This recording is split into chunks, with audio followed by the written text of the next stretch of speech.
अस्सलाम वालेकुम, आप देख रहे हैं सवाल से आगे। मैं हूं अलीना शिगरी। कई हफ्तों से सियासी जमातें जिस तारीख के दिए जाने का मुतालबा कर रही थी वो तारीख बिलाखिर आज सामने आ ही गई। चीफ इलेक्शन कमिश्नर और सदर मुमलिकत के दरमियान मुल्क भर में आम इंतखाबात 8 फरवरी को करवाने पर इत्तेफाक हो गया है और इस हवाले से इलेक्शन कमीशन और ऐवान सदर की जानिब से बाज़ाब्ता एलामिये भी जारी कर दिए गए हैं। अब अगला मरहला कल सुप्रीम कोर्ट में होने वाली समाअत के दौरान 8 फरवरी की पोलिंग डेट पर तमाम फरीकैन के इत्तेफाक राय से जारी होने वाले अदालती हुक्मनामा होगा। और आज का दिन खासा हंगामा खेज साबित हुआ कि जब इलेक्शन कमीशन ने सुप्रीम कोर्ट में 90 रोज के अंदर इंतखाबात करवाने की दरख्वास्तों की समाअत के दौरान 11 फरवरी 2024 को इंतखाबात मुनक्किद करवाने का बताया। ताहम सुप्रीम कोर्ट की जानिब से इस तारीख को ये कहकर मुस्तरद कर दिया गया कि तारीख देने का इख्तियार सदर मुमलिकत का है और इस मामले पर अब इलेक्शन कमीशन को सदर मुमलिकत के साथ मशावरत करना होगी। अदालत उज़्मा ने यह भी वाज़ेह कर दिया कि सदर मुमलिकत और इलेक्शन कमीशन के दरमियान मशावरत के बाद तय होने वाली तारीख हतमी होगी और सुप्रीम कोर्ट इसमें मजीद कोई तौसी नहीं करेगी। अदालती अहकामात के बाद अटॉर्नी जनरल और चीफ इलेक्शन कमिश्नर की सरबराही में इलेक्शन कमीशन के वफ्द की सदर मुमलिकत से मुलाकात हुई, जिसमें इलेक्शन की तारीख के मामले पर मशावरत की गई और जिसके बाद 8 फरवरी को मुल्क भर में इंतखाबात के इनेकाद पर इत्तेफाक हो गया। अब गालिब इम्कान यही है कि कल सुप्रीम कोर्ट तमाम फरीकैन के इत्तेफाक राय से एक हतमी हुक्मनामा जारी कर देगी। दिलचस्प बात यह है कि सदर मुमलिकत ने जब अगस्त में इंतखाबात की तारीख के मामले पर चीफ इलेक्शन कमीशन को मशावरत के लिए मदऊ किया था तो उनको यह कहकर इनकार किया गया कि इंतखाबात की तारीख देने का इख्तियार इलेक्शन एक्ट 2017 में तरमीम के बाद सदर मुमलिकत के पास नहीं रहा। मगर आज जब सुप्रीम कोर्ट ने इलेक्शन कमीशन की तजवीज़ करदा तारीख पर एतराज़ आयद किया और इलेक्शन कमीशन को इस बात का पाबंद किया कि इंतखाबात की तारीख के लिए सदर मुमलिकत से मशावरत करें, तो फिर हमने वो मनाजिर देखे जो अगर पहले ही देखने में आ जाते तो शायद मामला इतना पेचीदा ना होता। यानी चीफ इलेक्शन कमिश्नर और सदर मुमलिकत की वो मुलाकात जो आज अदालत की हिदायत पर हुई वो अगर पहले हो जाती तो बेहतर होता और अब आज की मुलाकात का क्रेडिट भी बहरहाल सुप्रीम कोर्ट के खाते में ही जाएगा। मगर दूसरी तरफ ही सेनेट के फ्लोर से सदर मुमलिकत के इस्तीफे की सदा बुलंद हुई और उन्हें अपनी आईनी जिम्मेदारी पूरी ना करने का जिम्मेदार ठहराया गया। इलेक्शन के हवाले से डेट इलेक्शन की किसने देनी थी? आर्टिकल 48 में सदर साहब ने देनी थी, जिसमें वो नाकाम रहे। सदर साहब चूंकि उसने आर्टिकल 48 के पर्सन्स में डेट नहीं दी थी, इसलिए अब उनका कोई हक नहीं है कि कंटिन्यू करें एज सदर के तौर पे। तो मेरा ख्याल है कि उनका रेजिग्नेशन बनता है। इंतखाबात की तारीख पर इत्तेफाक के बाद यकीनन सियासी जमातें इंतखाबी मुहिम का आगाज़ करेंगी और एक भरपूर इंतखाबी माहौल देखने को मिलेगा। इसी की तरफ इशारा आज पाकिस्तान तहरीक इंसाफ के सेनेट में पार्लिमानी लीडर बैरिस्टर अली ज़फ़र की जानिब से भी ये कहकर किया गया कि अब इस मकमसे में पढ़ने की ज़रूरत नहीं कि माजी करीब में इंतखाबात की तारीख देने के हवाले से गलती कहाँ और किससे हुई, बल्कि अब आगे देखने और इलेक्शन में जाने का वक्त है। इलेक्शन 90 दिन में होना चाहिए था।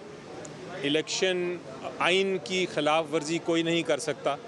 जिसने भी आइन तोड़ा, जिसने भी आइन की खिलाफ वर्जी की, उसने गैर कानूनी हरकत की। लेकिन इस वक्त ज़्यादा ज़रूरी क्या ये है कि हम माजी में जाएं और हम वही लड़ाइयाँ करते रहें और बहस करते रहें कि कौन दुरुस्त है, कौन गलत है, किसने गलती की। या ज़्यादा ज़रूरी ये है कि हम कौम को बचाने के लिए, मुल्क की तरक्की के लिए, हम आइन की पासदारी के लिए हम फ्यूचर की तरफ देखें। आज की अहम तरीन पेशरफ्त के बाद ये चुपता हुआ सवाल अपनी जगह मौजूद ज़रूर रहेगा कि इंतखाबात की तारीख देने के इख्तियार पर गलती का मुर्तकिब कौन ठहरेगा? सदर मुमलिकत, इलेक्शन कमीशन या फिर PDM हुकूमत? मशावरत से इनकार करने वाले चीफ इलेक्शन कमिश्नर को सदर मुमलिकत के सामने बिठाने का क्रेडिट सुप्रीम कोर्ट को जाएगा। हमारा इस सवाल के जवाब पर भी हमारी नज़र होगी कि इंतखाबात की तारीख ना देने पर चेयरमैन PTI सदर आरिफ अलवी से नाराज़गी क्या उनकी दुरुस्त थी और क्या अब सब सियासी जमातें फरवरी में इंतखाबात पर रजामंद हो जाएंगी? और नाज़रीन, इस वक्त हमें ज्वाइन कर रहे हैं सेक्रेटरी जनरल पाकिस्तान पीपल्स पार्टी, साबिक चेयरमैन सेनेट जनाब नैयर हुसैन बुखारी साहब। नैयर साहब अस्सलाम वालेकुम, बहुत शुक्रिया हमें ज्वाइन करने के लिए।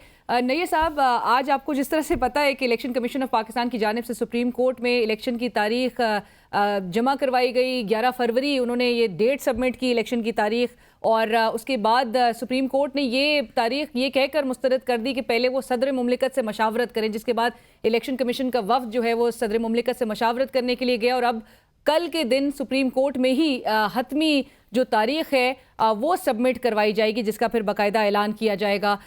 ये जो 11 फरवरी की तारीख का ऐलान सुप्रीम कोर्ट में किया इलेक्शन कमीशन ने, सबसे पहला बुनियादी सवाल तो नैयर साहब ये है कि पीपल्स पार्टी वैसे इस तारीख से खुश है? बातें हम इस बात पे खुश हैं कि इंतखाबात हो रहे हैं। पीपल्स पार्टी का यह मुतालबा था और 12 हमने इसरार भी किया इलेक्शन कमीशन से भी कि वो इलेक्शन डेट दे और इलेक्शन शेड्यूल दे।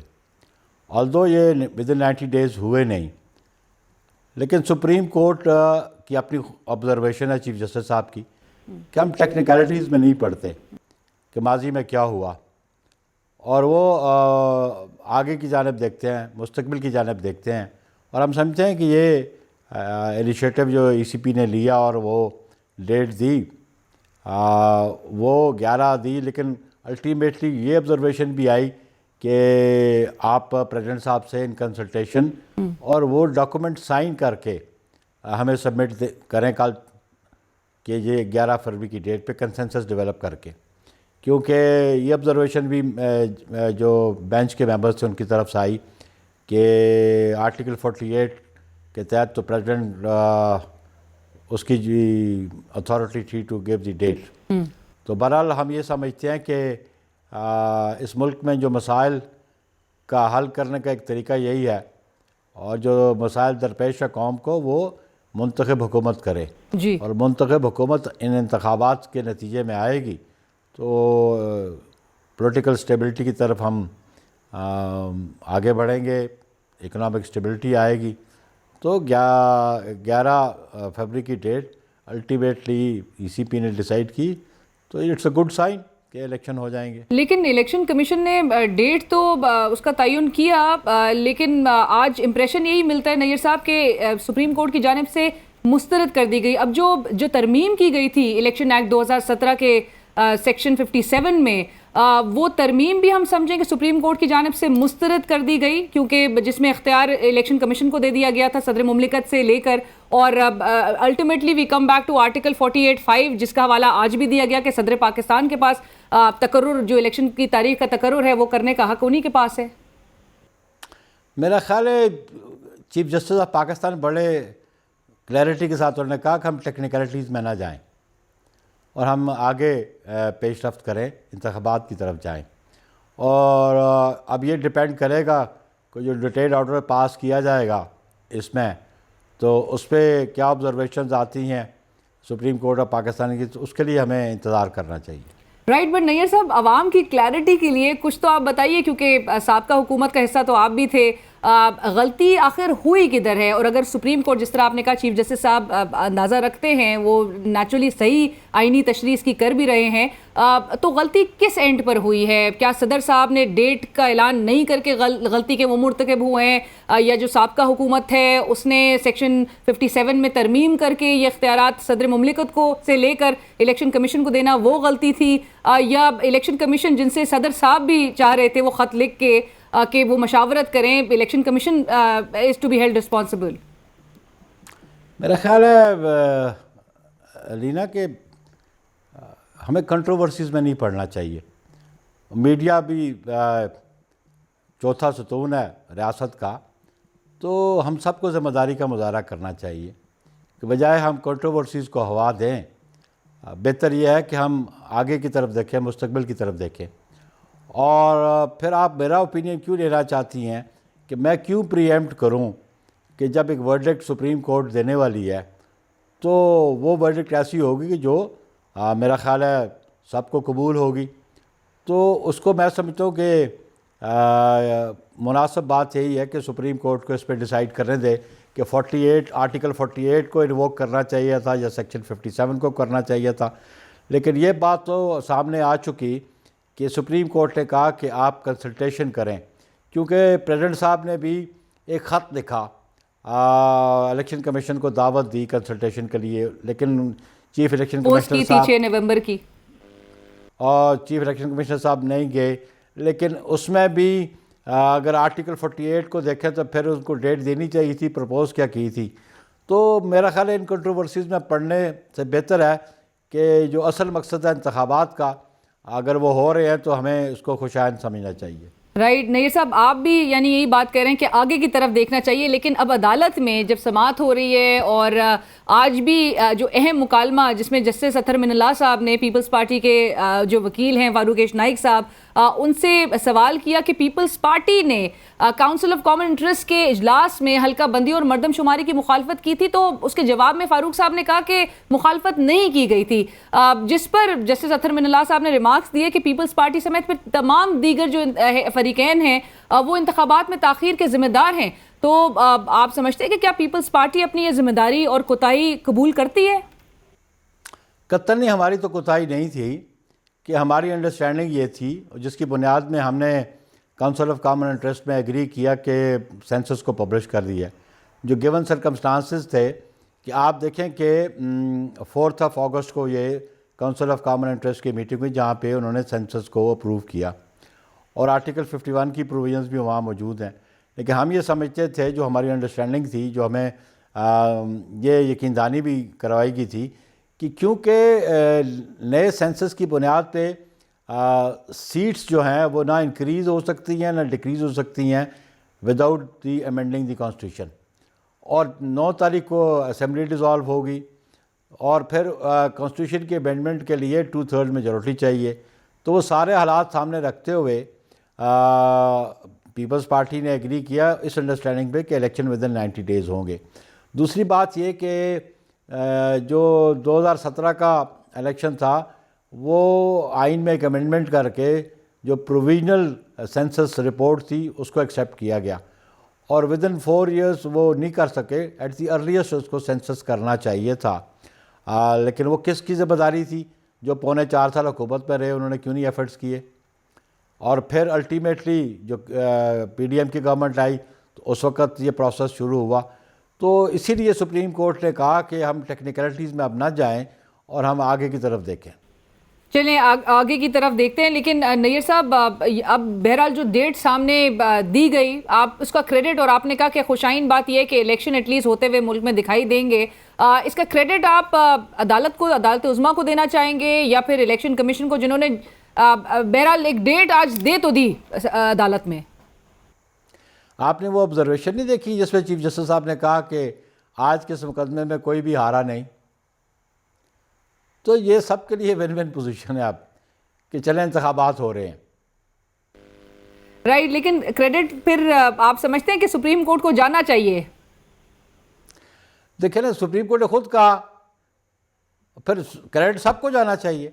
और पाकिस्तान पीपल्स पार्टी तो डे 1 से ये मुतालबा कर रही थी कि बेटे 90 डेज इलेक्शन हो। तो मैं समझता हूँ कि अभी let's not go to this controversy कि कौन जीता कौन हारा। अगर इंतखाबात होते हैं तो मैं समझता हूँ कौम जीती है। बिल्कुल सही है। और नैयर साहब, पीपल्स पार्टी को जो लेवल प्लेइंग फील्ड से मुतालिक मुतालबा जो करी थी अभी मैसर आ गई है या आपको लगता है कि ऑब्स्टिकल्स अभी भी मौजूद हैं? लिखिए जी, ये तो बाय कंडक्ट इस्टेब्लिश करना होगा केयर टेकर्स ने या रेलेवेंट क्वार्टर्स ने। अगर वो नहीं करेंगे तो फिर वो रिपीट कर रहे होंगे 2018 के इंतखाबात को, जो बड़े कंट्रोवर्शियल थे। और हम नहीं समझते कि आने वाले इंतखाबात कंट्रोवर्शियल हो जाएं। और पाकिस्तान के लिए पॉलिटिकल स्टेबिलिटी के लिए ज़रूरी है कि free fair and transparent election हो जाएं ताकि लोग आने वाले इंतखाबात के नताज पे एतमाद कर सकें। राइट, बट नैयर साहब, आपको लगता है कि ऐसा हो सकता है? क्योंकि कुंडी साहब हमारे प्रोग्राम में कह रहे थे कि इदारे इस वक्त गैर जानिबदार नहीं हैं। इसीलिए तो मोतरज़ थे ना, हमारी क़यादत मोतरज़ थी कि अदारे नहीं थे। और हम सिर्फ अपने लिए लेवल प्लेइंग फील्ड नहीं मांगते, हम हर उस पॉलिटिकल पार्टी के लिए जो इलेक्शन में पार्टिसिपेट कर रही है उसके लिए लेवल प्लेइंग फील्ड होनी चाहिए। उसकी बहुत सारी मिसालें मैं साहब पिछले अरसे में कई दफ़ा टेलीविज़न में मैं कह चुका हूँ कि पोस्टिंग ट्रांसफ़र थी, डेवलपमेंट प्रोजेक्ट्स थे, कैबिनेट के जो मेंबर्स थे, ये बहुत सारी चीज़ें थी जिसका लिए मैं समझता हूँ एक कॉमन आदमी भी कंसर्न समझता था कि किसी एक पॉलिटिकल पार्टी को बेनिफिट दिया जा रहा है। तो इसीलिए हम मोतरज़ भी थे और हमारा मुतालबा भी था कि लेवल प्लेइंग फील्ड सारी पॉलिटिकल पार्टीज़ के लिए होनी चाहिए। बिल्कुल। और एक जमात है इस वक्त नैयर साहब, नून लीग, जो कि क्लेम कर रही है कि इस वक्त उनको लेवल प्लेइंग फील्ड मैसर है। और आपकी जमात के हवाले से वो कहते हैं आप क्यों गिला कर रहे हैं, क्यों ऑब्जेक्शन कर रहे हैं, आपको जरदारी साहब, बिलावल साहब की सूरत में आपके पास भी लेवल प्लेइंग फील्ड मौजूद है। बट नैयर साहब, पीपल्स पार्टी पंजाब की सतह पर पीटीआई के साथ किसी भी किस्म के इंतखाबी इत्तेहाद के बारे में सोच रही है? एक पहली बात जो कहते हैं लेवल प्लेइंग फील्ड है, ज़रा देख लें गवर्नर पंजाब किस जमात का बैठा हुआ है, वफाकी काबीना में किस जमात के ज़्यादा मेंबर हैं, जो जिनके साथ एसोसिएशन थी, किस जमात के लोग रजू कर रहे हैं, जो बलूचिस्तान की पार्टी है। नैयर साहब, कता कलामी की माफ़ी, गुज़िश्ता हफ्ते निगरान वज़ीर आज़म से मैंने इससे मुतालिक सवाल किया क्योंकि इलेक्शन कमीशन का नोटिस भी सर्व किया गया था। यही तमाम निगरान हुकूमत के जो मेंबरान हैं जिन पर एलिगेशन है कि उनकी सियासी वाबस्तगी है, जिस पर निगरान वज़ीर आज़म ने कम्प्लीटली इस चीज़ को डिफेंड किया कि ये उन्होंने मेरिट पे डिसीजन लिया है, मेरिट पे ये सारी इंडक्शंस हुई हैं और वो उसको डिफेंड करेंगे, वो उसको उसके साथ खड़े हैं अपने फैसले के। मेरिट वो है जो केयर टेकर प्राइम मिनिस्टर कहेगा, या मेरिट वो है कि जो कंसर्न रेलेवेंट फोरम्स हैं वो डिसाइड करेंगे। ये मामला आज भी सब जुडिस है ईसीबी के पास। कल ये ऑब्जर्वेशन थी चीफ इलेक्शन कमिश्नर साहब की दो कैबिनेट मेंबर्स के हवाले से, फवाद हसन फवाद और वो चीमा साहब के बारे में। तो इस किस्म की आप देख लें ना कि गवर्नर केपी के कौन बैठे हुए हैं, आप देख लें गवर्नर पंजाब कौन बैठे हुए हैं, तो आप देख लें कि केयर टेकर गवर्नमेंट में बाप के लोग बैठे हुए हैं। तो ये इसलिए हम समझते हैं कि केयर टेकर सेटअप भी अपने कंडक्ट से प्रूव करे कि वो नॉन पार्टिजन है। अगर वो पार्टिजन होंगे तो आने वाले इंतखाबात के नतायज को कोई तस्लीम नहीं करेगा। Absolutely, thank you so much Nayyar साहब, बहुत शुक्रिया आपके वक्त का। केयर टेकर सेटअप अपने कंडक्ट से ये प्रूव करे कि वो एक नॉन पार्टिजन सेटअप है और जो लेवल प्लेइंग फील्ड का मुतालबा जहाँ पे पीपल्स पार्टी कहती है तमाम सियासी जमातों को ये मैसर होनी चाहिए, यकसा मौके इलेक्शन से कबल एक प्री इलेक्शन फेज़ में तमाम सियासी जमातों को तमाम राइट्स मैसर हों जो कि इलेक्शन से पहले तमाम सियासी जमातों का एक बुनियादी राइट है। इसी के साथ ही बढ़ेंगे एक ब्रेक की तरफ और ब्रेक के बाद जब हम वापस आएंगे तो दीगर सियासी जमातों का व्यूज़ इसी से मुतालिक इलेक्शन की तारीख का ऐलान जो कि कल अब हतमी फैसला इस हवाले से सामने आएगा, इस पर बात होगी एक ब्रेक के बाद। बहुत खुशामदीद। और पाकिस्तान तहरीक इंसाफ के हवाले से उनका क्या, उनकी जमात का आज की जो इलेक्शन की तारीख से मुतालिक की जो डेवलपमेंट सामने आई है उस हवाले से गुफ्तगू करेंगे। शोएब शाहीन साहब, तर्जुमान पाकिस्तान तहरीक इंसाफ बराए कानूनी उमूर, इस वक्त हमें ज्वाइन कर रहे हैं। शोएब साहब अस्सलाम वालेकुम, बहुत शुक्रिया हमें ज्वाइन करने के लिए। शोएब साहब, सुप्रीम कोर्ट ने आपके और जो आपके चेयरमैन के मौक़िफ़ को आज बहरहाल बज़ाहिर सच्चाई साबित कर दिया कि इंतखाबात की तारीख देना सदर मुमलिकत का इख्तियार है। तो फिर क्या ये समझा जाए कि चेयरमैन पीटीआई की सदर मुमलिकत से जो इंतखाबात की तारीख ना देने पर नाराज़गी थी और वो दुरुस्त थी?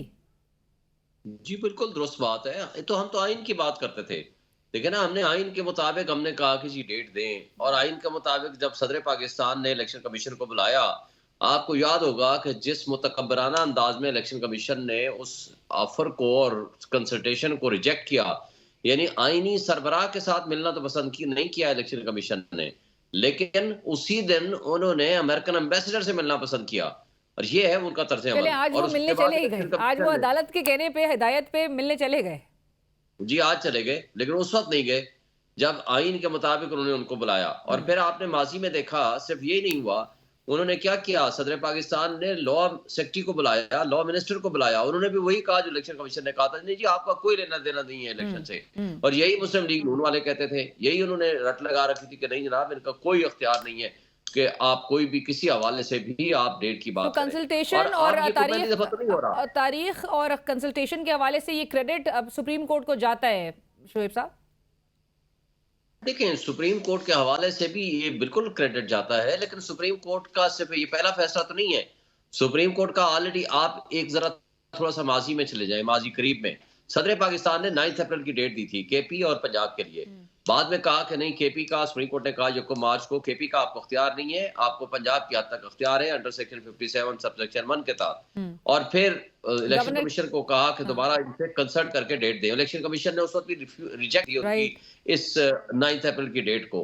फिर इलेक्शन कमीशन ने खुद प्रपोज करके भेजी जी 30 अप्रैल होनी चाहिए, 30 से 7 मई के दरमियान, 30 अप्रैल से 29 अप्रैल से। और वो सदर पाकिस्तान ने एक्सेप्ट करके 30 अप्रैल की तारीख रख दी। अब उनके पास ज़ाहिर इख्तियार था। अब उस 30 अप्रैल की तारीख को पीडीएम की जमातों के कहने पे और जानबदारी का मुजाहरा करते हुए इलेक्शन कमीशन ने 8 अक्टूबर डेट दे दी। और उस पे जब सुप्रीम कोर्ट में हम दोबारा गए तो सुप्रीम कोर्ट ने 4/4 को फैसला दिया और 14 मई की डेट रख दी। उस वक्त फिर इलेक्शन कमीशन जो है वो रिव्यू में आ गया कि नहीं जनाब, हम तो इलेक्शन नहीं करा सकते। फिर क्या हुआ, एक ड्रामा और हंगामा और दंगा फसाद शुरू कर दिया पीडीएम की जमातों ने सुप्रीम कोर्ट के ऊपर चढ़ाई की, फंड्स नहीं दिए और साथ ही उन्होंने रेजोल्यूशन पास की अगेंस्ट दी जजेस और उन्होंने कहा जी हम इस फैसले को नहीं मानते। फिर 8 अक्टूबर हम 6 महीने सुन के हमारे कान पक गए जी 8 अक्टूबर को इलेक्शन है। फिर वो भी हवा में तहरीर हो गया। फिर सदर पाकिस्तान ने 6 नवंबर की तारीख प्रपोज कर दी, वो भी हवा में तहरीर होगी। फिर इलेक्शन कमीशन मुस्तकिल जनवरी की डेट कहता रहा, आज वो 11 फरवरी की डेट ले आया है।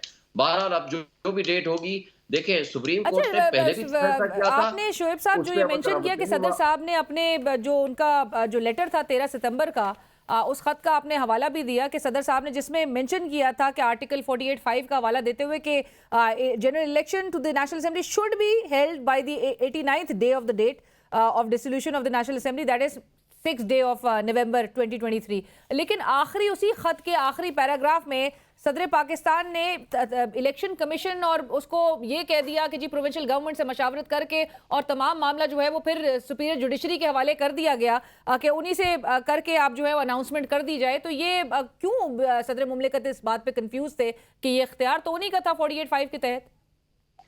देखिए, नेशनल असेंबली की डेट देने का इख्तियार था प्रेसिडेंट का, लेकिन अगर सेम डे इलेक्शन कराने हैं तो उन्होंने अगले पैरा में वो उसका इबहाम को दूर किया। लेकिन आज भी मैं इस बात पे कायल हूं कि उनको एक डेट अपॉइंट नेशनल असेंबली की कर देनी चाहिए थी और एक अलग खत के जरिए वो कहते कि जी बाकी सूबों के हवाले से भी बात करें। आज सिचुएशन ये है कि नेशनल असेंबली की डेट देने का इख्तियार प्रेसिडेंट का है, सूबाई असेंबलियों का इख्तियार या तो इलेक्शन कमीशन का है या गवर्नर्स का है। तो उस हवाले से अगर सेम डेट देनी थी तो उन्होंने उसको वो चीज प्रपोज कर दी कि जी आप सेम डे के लिए बाकी आप कंसल्ट भी कर लें। और आपने जिस तरह से कहा कि उनको कर दी, सरबराह की जो पावर्स थी, एक है सदर पाकिस्तान की पावर्स, एक है आईनी सरबराह की हैसियत से उन्होंने जो एक एडवाइस करनी थी इलेक्शन कमीशन को वो भी उसी के अंदर कर दी। वो एक पॉजिटिव बात थी, लेकिन इलेक्शन कमीशन ने उस पॉजिटिव बात को किसी हवाले से उन्होंने उसको एक्सेप्ट नहीं किया। राइट, बट शोएब साहब आज की समाअत के दौरान अली जफर साहब से चीफ जस्टिस साहब ने ये भी कहा कि आपके लीडर सदर साहब के भी लीडर हैं और सदर साहब को फोन करके ये क्यों नहीं कहा गया कि इंतखाबात की तारीख दें?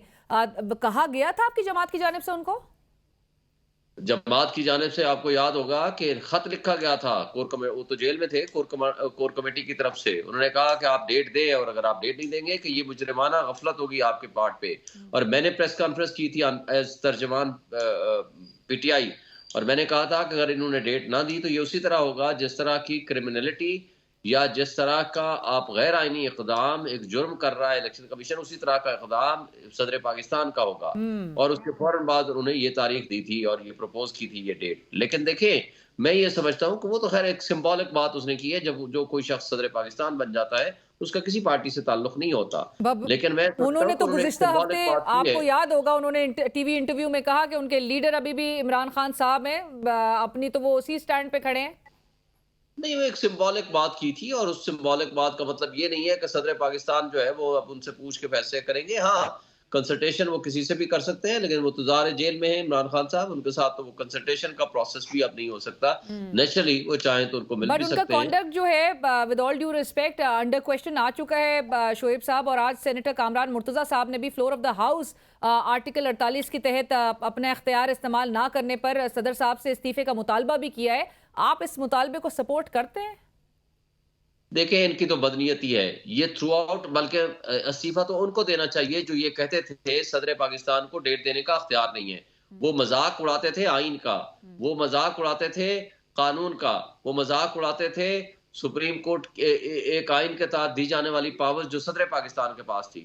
मुझे ये बताएं कि वो तो आज तक तो ये कहते थे कि सदर पाकिस्तान के पास अख्तियार ही नहीं है।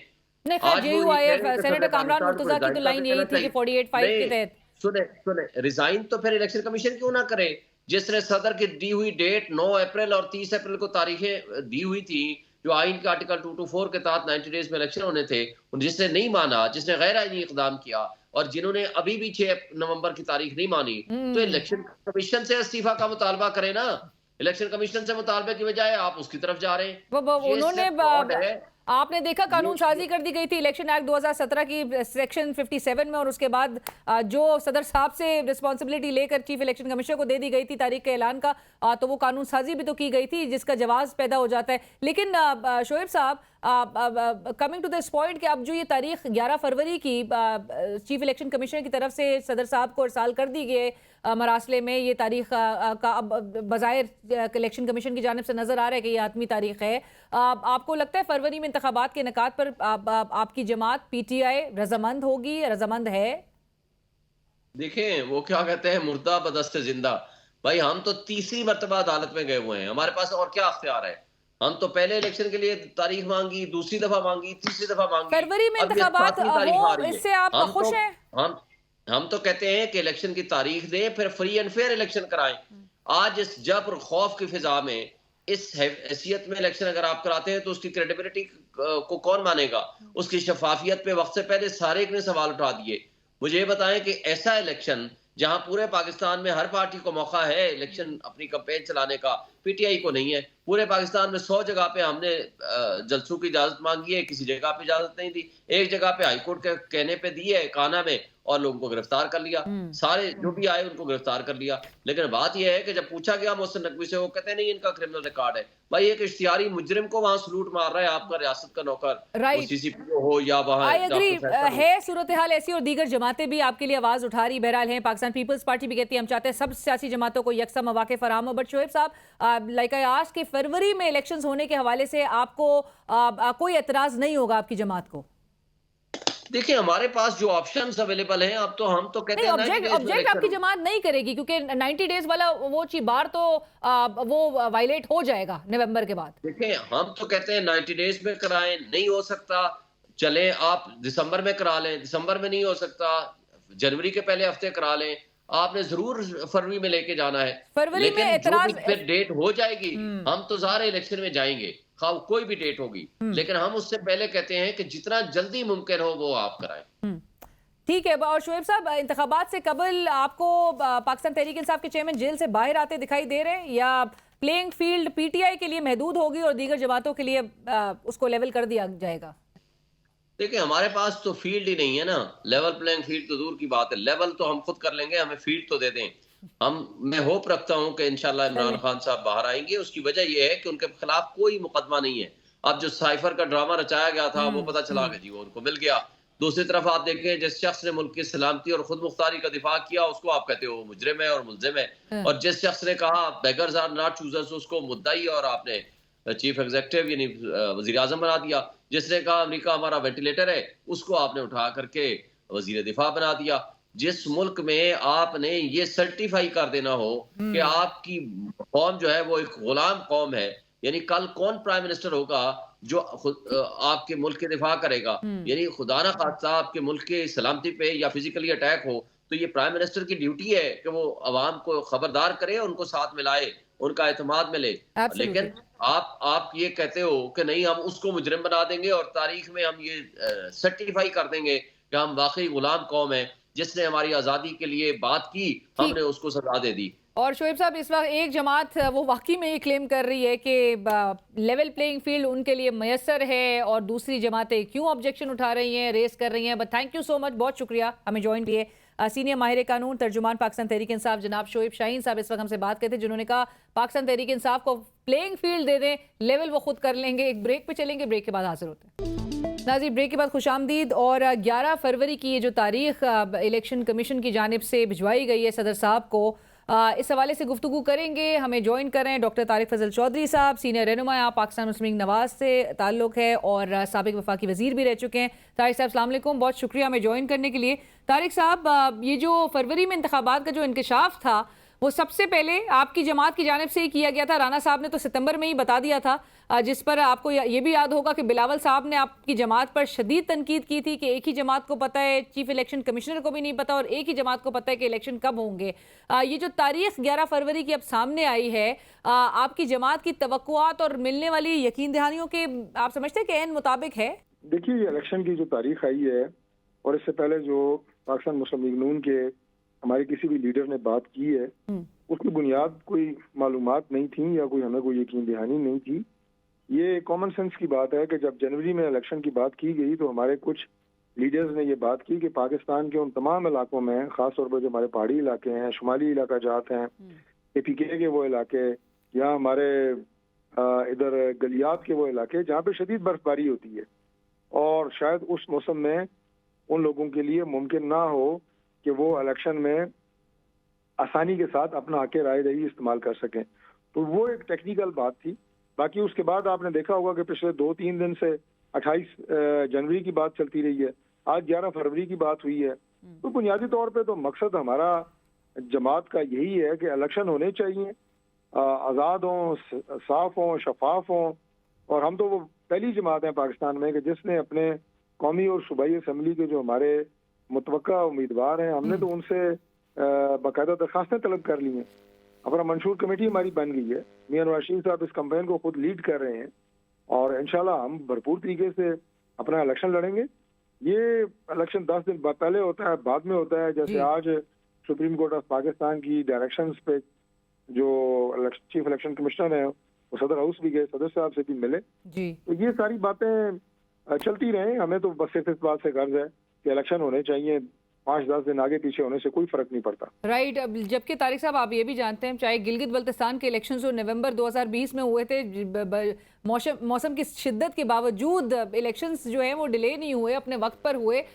बट मियां साहब आपने मेंशन किया वो वापस आ गए, अदालतों से उनको रिलीफ मिलने का सिलसिला भी नज़र आ रहा है, लेवल प्लेइंग फील्ड भी आपकी जमात को मिल गई है और अब तारीख भी 11 फरवरी की सामने आ चुकी है, जिसके बाद आपको कम से कम भी 3 माह की ये लंबी एक इंतखाबी मुहिम चलाने का मौका मिल रहा है। तो आपके लिए आप समझ रहे हैं फिर विन विन एक सिचुएशन है?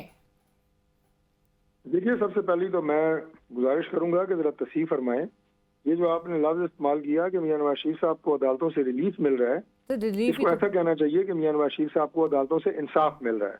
क्योंकि इससे पहले मियां नवाज शरीफ के साथ अदालतों ने नाइंसाफी की है। जो फैसले मियां नवाज शरीफ के खिलाफ हुए हैं, जो उन्हें सजाएं दी गई, वो इंतहाई गैर मुनसिफाना और इंतहाई मुतनाज़ा फैसले थे। तो आज अगर अदालतें अपने गैर मुनसिफाना फैसलों को रेक्टिफाई कर रही हैं तो उन्हें रिलीफ नहीं मिल रहा बल्कि उन्हें इंसाफ मिल रहा है। आप इंसाफ कहते हैं, चले ये आपकी सियासी इंटरप्रिटेशन है इस चीज की? नहीं, मेरी ये सियासी इंटरप्रिटेशन नहीं है, ये बड़ी हकीकत पसंदाना इंटरप्रिटेशन है। और दूसरी बात ये है कि जो आपने कहा कि आपको 3 माह का टाइम मिल रहा है, तो 3 माह का टाइम तो पाकिस्तान की हर सियासी जमात को मिल रहा है। हम तो बिल्कुल कमर बस्ता है इलेक्शन लड़ने के लिए। और जो मैं लोगों को अपने चार्ज देख रहा हूँ, जिस तरह मियां नवाज शरीफ साहब 21 अक्टूबर को तशरीफ लाए और वहाँ पे जो लोगों की तादाद थी, जो जोश जज्बा था, यहाँ हजारों की तादाद से लोग मेरे साथ इस्लामाबाद से जब गए, तो आप यकीन करें कि मैं उस कैफियत को सामने रखते हुए मुझे पूरा यकीन है कि पाकिस्तान मुस्लिम लीग नून अगले इलेक्शन में वो अगर 2-3 अक्सरियत तो नहीं मैं कहूँगा चलें, लेकिन सादा अक्सरियत जरूर लेगी इंशाल्लाह ताला। सादा अक्सरियत जरूर लेगी। जो आपको गेमा गेमी नजर आ रही है, जिस तरह की आवाम को मोबिलाइज किया गया उस 21 अक्टूबर के जलसे के हवाले से? जी बिल्कुल, क्योंकि मैं आपको अर्ज कर रहा हूँ कि जो इंतजामात हमने किए थे वो इंतजामात थोड़े पड़ गए। जो ट्रांसपोर्ट की अरेंजमेंट्स थी वो थोड़ी पड़ गई। मीनार पाकिस्तान की जो जलसागाह है वो थोड़ा पड़ गया। रिंग रोड सारी ब्लॉक, हमारी जिस रोड से हम गए वहाँ पे खैर मतलब एक जमे गफीर था लोगों का, सड़कों के ऊपर भी। और मीनार पाकिस्तान, और सबसे बड़ी बात ये कि चार्ज, ये एक सबसे बड़ी बात होती है कि जो क्राउड जिस तादाद में हो वो मैटर तब करता है कि वो चार्ज हो। और लोगों को इस वक्त मियां नवाज शरीफ की शक्ल में एक उम्मीद नजर आ रही है, क्योंकि मियां साहब ने बतौर प्राइम मिनिस्टर जो 3 अपने अदवार साहबका उन्होंने गुजारे हैं, उन अदवार के जो काम हैं, जो रिफॉर्म्स हैं, जो प्रोजेक्ट्स हैं, जो पाकिस्तान को जो उन्होंने उस वक्त भी एक टर्न अराउंड किया, वो उनके क्रेडिट में है। तो इंशाल्लाह चौथी दफा भी लोग तवक्को करते हैं कि मियां नवाज शरीफ साहब आएंगे और पाकिस्तान के हालात बदलेंगे, लोगों को खुशहाली हासिल होगी इंशाल्लाह। और तारिक साहब, this is also based on the presumption के आपके जो मुखालिफ है इमरान खान वो जेल में ही होंगे, जो जमात है वो किसी हद तक लेवल प्लेइंग फील्ड से बाहर ही होगी। हमारी कोई ये ख्वाहिश नहीं है कि इमरान खान साहब जेल में हों। इमरान खान साहब ने और उनकी जमात ने जो 9 मई को पाकिस्तान के दिफाई इदारों पे और उनकी इंस्टॉलेशन पे हमला किया है, ये हमले पाकिस्तान पीपल्स पार्टी ने उस वक्त नहीं किए थे जब एक इंतहाई गैर मुनसिफाना फैसले के नतीजे में जुल्फकार अली भुट्टो साहब को फांसी दे दी गई थी। उस वक्त पीपल्स पार्टी ने हमले नहीं किए।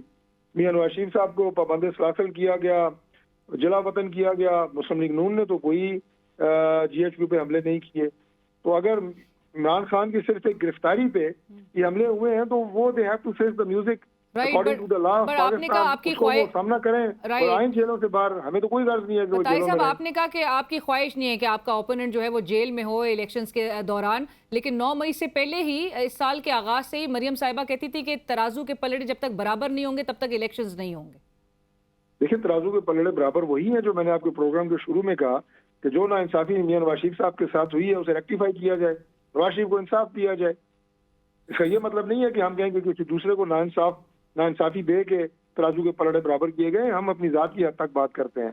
जो हमारे साथ ज्यादतियां हुई हैं अदालती, वो रेक्टिफाई हो जाएगी, वो एड्रेस हो जाएगी सर। वो तारिक साहब कता कलामी की माफी, लेकिन अगर वो नाइंसाफियां रेक्टिफाई होंगी वो और आपके फेवर में अगर वर्डिक्ट होगा तो वो इंसाफ है, लेकिन अगर नहीं होगा तो फिर आपको गिला रहेगा निजाम से। देखिए, मैं अब उसको रिपीट नहीं करना चाहता, लेकिन नवाज शरीफ साहब को आपने जिस मुकदमे में अदालत में बुलाया था वो क्या था? वो पानामा का मुकदमा था और उसमें भी मियां नवाज शरीफ का नाम नहीं था। वो अपार्टमेंट बच्चों के नाम थे, उन्हीं का नाम था, उनके बेटों के नाम थे। लेकिन चलें, आपने बुला लिया मुल्क के मुंतखब वज़ीर आज़म को पानामा में। आपने मियां नवाज शरीफ साहब को डिस्क्वालीफाई किस में किया? अदालतों की बात कर रहा हूँ, अकामा में। ये तो सामने नजर आ रहा था कि आप एक रीजन ढूंढ रहे थे, वजह ढूंढ रहे थे कि हमने तो मियां नवाज शरीफ को सजा देनी ही देनी है और तो कोई सजा नहीं नजर आ रही, तो चलो जी इनके पासपोर्ट में दुबई का वीजा लगा हुआ है, उस पर इन्हें घर भेज दो। तो ये चीजें रेक्टिफाई होंगी और होनी चाहिए।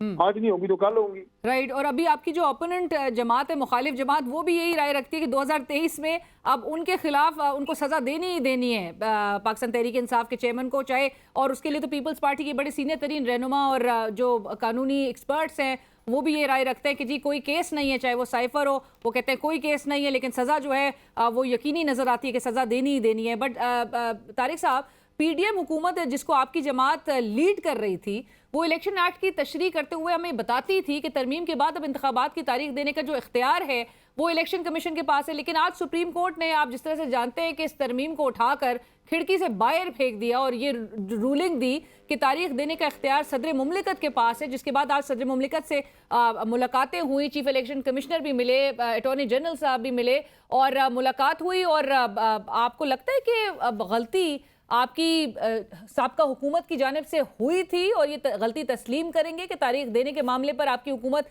गलत तशरीह कर रही थी? देखिए, मैं कोई कानूनी माहिर तो नहीं हूँ, लेकिन एक बात जो है एज ए पॉलिटिकल वर्कर मैं आपको बता सकता हूँ और बड़ी क्लैरिटी के साथ बता सकता हूँ कि इलेक्शन कमीशन ऑफ पाकिस्तान का काम है कि वो मुल्क में इलेक्शन की तारीख दे।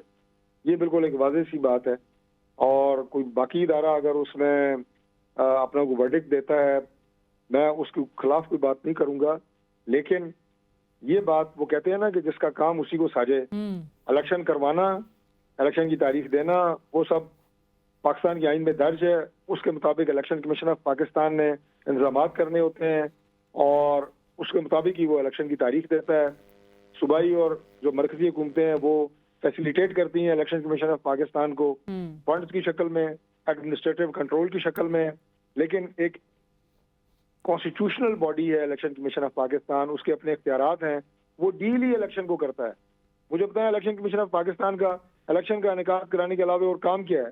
और अगर वो तारीख ही नहीं दे सकता, उसे ये नहीं पता कि इलेक्शन कब होने हैं, तो फिर घर जाएं, फिर जिलों के जो DC हैं और सेशन जजेस हैं वो इलेक्शन करा देंगे। फिर क्या जरूरत है इतना बड़ा हाथी पालने की? तो इलेक्शन का जो इनेकाद है वो जिम्मेदारी इलेक्शन कमीशन ऑफ पाकिस्तान की है। ये बड़ी सीधी सी बात है। और तारीख का तकर्रुर करना वो जिम्मेदारी 48(5) के तहत सदर पाकिस्तान की है। मैंने अपनी सियासी तारीख में कभी ये बात इससे पहले सुनी नहीं है कि सदर का इख्तियार है कि वो इलेक्शन की तारीख दे। आर्टिकल 48(5) तो क्लियरली कहता है प्रेसिडेंट के पास ये इख्तियार मौजूद है कि वो इलेक्शन की तारीख का तकर्रुर करें। चलें, अब चूंकि ये मामला अदालत में है और जी, और 11 फरवरी की चले और अगले 1-2 दिनों में ये वाज़े हो जाएगा इंशाल्लाह और इलेक्शन की तारीख का ऐलान हो जाएगा। और जो भी देगी, मैं तो कहता हूँ इलेक्शन हो। यही बात खुशाइन है। आगे आगे जिस तरह दीगर जमातें भी कह रही हैं आगे देखना चाहिए, लेकिन साथ साथ तारिक साहब लेवल प्लेइंग फील्ड से मुतालिक भी और बड़ी एलिगेशंस है। आप पीपल्स पार्टी को कहते हैं कि लेवल प्लेइंग फील्ड से मुतालिक एतराज़ ना करें। पीपल्स पार्टी हमें ये बता रही है कि ना सिर्फ इदारे गैर जानिबदार नजर नहीं आ रहे, बल्कि निगरां वफाकी काबीना जो है उसमें नून लीग से वाबस्तगी रखने वाले जो ब्यूरोक्रेट्स बैठे हुए हैं, और ऊपर से ये जोर पकड़ता तासुर कि नून लीग को किसी डील के तहत इक़्तिदार में लाने की तैयारी हो रही है। तो अब तक नवाज शरीफ साहब इस मुबैना डील की हवाले से जो इंप्रेशन एग्जिस्ट करता है उसकी तरदीद क्यों नहीं कर रहे? देखिए, पहली बात तो ये है कि निगरान हुकूमत अपना काम कर रही है। बड़ा लिमिटेड एक मैंडेट होता है निगरान हुकूमत का, उसी के तहत वो अपना काम कर रहे हैं। अनलिमिटेड इख्तियारात उनके पास नहीं है, ना वो किसी एक मखसूस जमात को फेवर कर रहे हैं। और पाकिस्तान पीपल्स पार्टी के जो बयानात हैं, जो हमारे इत्तेहादी भी रहे हैं 16 माह की हुकूमत में, वो खालिसतन सियासी बयानात हैं। वो इस इलेक्शन की फिजा के बयानात हैं। हम उनसे कोई गिला नहीं कर रहे, ये बात मैं साथ कर देता हूँ। उनका राइट है कि वो सियासी नाराबाजी करें, करनी चाहिए उन्हें। बाकी ये डील वगैरह के जो अल्फाज होते हैं, ये सारे ऐसे फैशन का हिस्सा है। वो डील शील कोई भी नहीं है। दूसरी तरफ अगर आप डील कह रहे हैं पाकिस्तान की एस्टेब्लिशमेंट से, तो गुजारिश ये है कि मुल्क की एस्टेब्लिशमेंट पाकिस्तान की सालमियत, पाकिस्तान के इस्तेहकाम के लिए अपना काम कर रही होती है, उसे अपना काम करने दें। सियासी लोग अपना काम करें। अगर कोई जमात जो है वो बेहतर हो रही होती है, या लोगों को नजर आ रहा होता है कि ये अगला इलेक्शन में जीत सकती है, वो अवामी मकबूलियत नजर आ रही होती है, और ऑल्दो के बैगेज तो हम बहुत मुतनाज़ा बना देते हैं। बहुत एक बैगेज एक बड़ा बैगेज आप कैरी कर रहे हैं 16 माह की कारकर्दगी का। उसके बावजूद आप कह रहे हैं कि माहौल, और अगर ऐसा नजर आ रहा है कि जिसमें एक सियासी जमात जीत रही हो या जीतने के उसके जो प्रोबेबिलिटी है वो जरा हाई नजर आ रही हो। देखें, बैगेज के हवाले से मेरी मैथमेटिक्स बिल्कुल क्लियर है। हमारे क्रेडिट में मियां नवाज शरीफ साहब के, जैसे मैंने अर्ज किया, बतौर वज़ीर आज़म 3 अदवार मौजूद हैं, और मियां साहब के काम करने का तरीका उनका वो सबको पता है। 16 माह की जहाँ तक बात है, तो 16 माह को आप तकसीम करें 11 से, क्योंकि 11 जमातें 16 माह की हुकूमत में शामिल थी, तो उसमें से वो 1.5 महीने की कारकर्दगी या ना कारकर्दगी हमारे हिस्से में आएगी, उसका बोझ हम उठा लेंगे। ये सारा का 16 माह तो हमारे खाते में ना डालें ना, इत्तेहादी हुकूमत थी। लेकिन उसको स्पेयर तो आप कर रहे थे ना, स्पेयर हेड आप सरबराही कर रहे थे, वजीर आजम आपकी जमात के थे। अहम जो इकोनॉमिक, देखिए, अगर कोई टीम का जी टीम 11 खिलाड़ियों पे मुश्तमिल होती है, 10 खिलाड़ी जो है वो ना खेलें, वो अकेला कप्तान को तो नहीं आप मुर्द इल्जाम ठहरा सकते ना। It was a team work. अगर कोई आप बयानबाजी के जरिए अपनी जिम्मेदारी ना उठाना चाहे, या सारा इल्जाम साबिक वज़ीर आज़म मियां शहबाज शरीफ साहब पे धरना चाहे, तो ये उसकी मर्जी तो हो सकती है, और एक पॉलिटिकल पॉइंट स्कोरिंग और सियासी बयानबाजी तो हो सकती है। लेकिन हकीकत ये है कि ये पूरी टीम थी, 11 जमातें थी, और उसमें पाकिस्तान मुस्लिम लीग नून जो है वो, मैं ये भी कह दूं कि ये 11 में जो 16 माह है, इसमें हम अपनी मर्जी से, जो शहबाज शरीफ साहब का एक तोरा इम्तियाज है, एक बेहतरीन एडमिनिस्ट्रेटर का, बेहतरीन रिफॉर्मर का, अगर उसमें कोई कोताही रही है तो उसकी वजह ये थी कि हम तो इत्तेहादी जमातों के नखरे उठाते रहे हैं, ये तो मैं ब्लैकमेल करते रहे हैं। हम इंशाल्लाह इसीलिए अभी पूरी तरह कोशां हैं, और पूरी उम्मीद रखते हैं कि अगली गवर्नमेंट मुस्लिम लीग नून की इंशाल्लाह सादा अक्सरियत वाली हुकूमत होगी, ताकि हम जो हमारे क्रेडिट में है काम, उसी स्पिरिट और उसी डेडिकेशन से हम अपना काम कर सकें, और जो हमारे प्रोजेक्ट्स हैं, जो हमारी रफ्तार है काम की, हम उसे मीट कर सकें इंशाल्लाह। और तारिक साहब, यानी कि 16 माह आप इत्तेहादियों के हाथों ब्लैकमेल होते रहे, और यही कुछ इमरान खान साहब भी कहते थे अपनी हुकूमत में इत्तेहादी ब्लैकमेल करते हैं। 100% होते रहेगी। मैंने थोड़ा सॉफ्ट लफ्ज इस्तेमाल किया था कि उनके नाज नखरे उठाते रहे, उसी हद तक ही रहने दें, चलें ब्लैकमेलिंग ना कहें, लेकिन बहरहाल मजबूर तो होते हैं आप, जब आपके पास अपनी सिंपल मेजोरिटी नहीं है, एक थिन मेजोरिटी है, तो तादियों को राजी रखना जरूरी होता है। राइट, बट तारिक साहब आगे अब गोइंग फॉरवर्ड, मियां साहब ने 21 अक्टूबर में तो एक डायलॉग की बात की और आगे बढ़ने की, मुल्क को आगे बढ़ाने की बात की, तो मियां साहब का अब इरादा क्या है? सब जमातों के साथ ही बात करनी है, या फिर सोलो फ्लाइट की तरफ जाएंगे?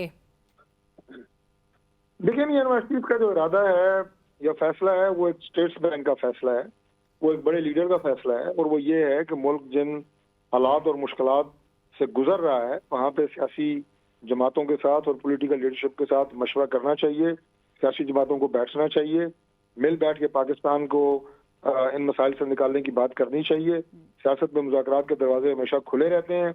हमने बदतहजीबी और बदतमीजी की सियासत कभी नहीं की, ना इस हद तक सियासी मुखालफत में गए हैं कि कल किसी अपने दूसरी सियासी जमात के लीडर से हाथ भी ना मिला सकें या उसके घर भी ना जा सकें या उसे अपने घर बुला ना सकें।